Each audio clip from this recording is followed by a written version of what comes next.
Oke, halo semuanya, selamat datang kembali. Hari ini kita bakal ngebahas sesuatu yang seru banget, Bitcoin.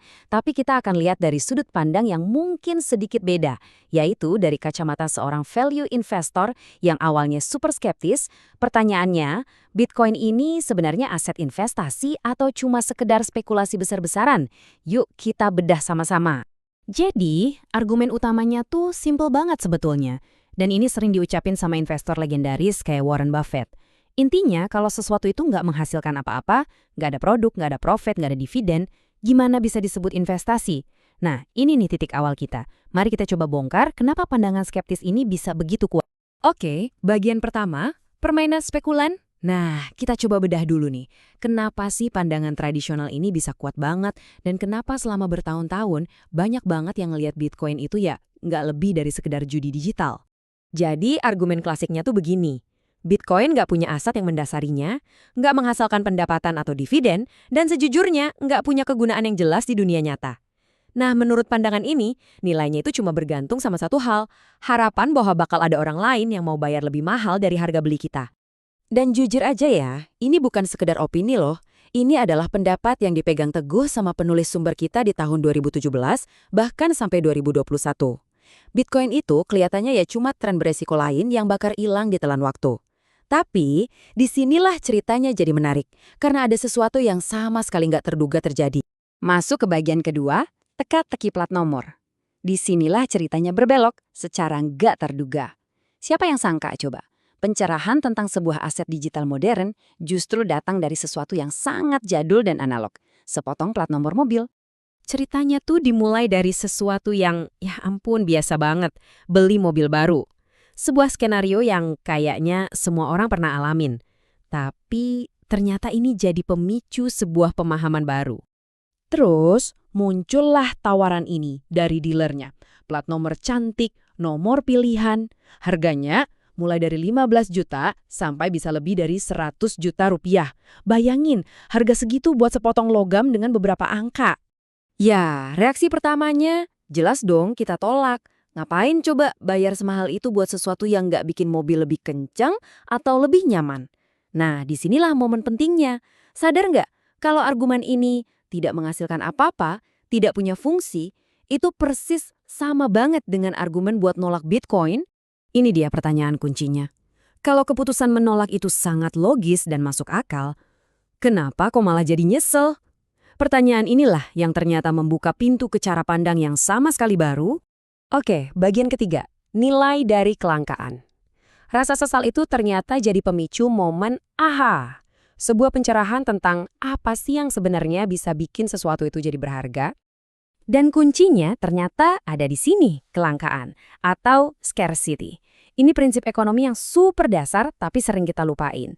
Sesuatu itu bisa jadi sangat berharga bukan karena fungsinya, tapi murni karena jumlahnya yang sangat terbatas. Jadi poin utamanya gini, plat nomor itu mahal bukan karena kegulaannya, tapi cuma karena satu hal. Dia itu unik. Ada jaminan bahwa cuma ada satu plat nomor persis seperti itu di seluruh dunia. Keunikan inilah yang jadi sumber nilainya. Dan prinsip ini tuh ada di mana-mana loh. Coba dipikirin, lukisan Mona Lisa, jam tangan limited edition, atau bahkan emas. Nilai mereka itu bukan datang dari fungsi praktisnya kan, tapi dari fakta simpel bahwa jumlahnya itu terbatas dan nggak bisa dibikin lagi. Itulah kekuatan dari kelangkaan. Nah, sekarang kita coba bawa pemahaman soal kelangkaan ini dan kita sambungin langsung ke Bitcoin. Di sini semuanya bakal mulai masuk akal. Disinilah perbedaannya jadi kelihatan banget. Di satu sisi, kita punya uang biasa kayak rupiah, yang nilainya dijamin pemerintah, tapi suplainya bisa ditambah terus-terusan sama bank sentral. Di sisi lain ada Bitcoin, yang suplainya itu dibatasi secara mutlak dan matematis oleh kodenya, dan kelangkaannya dijamin oleh teknologi yang namanya blockchain. Jadi yang paling krusial itu ya angka ini, 21 juta.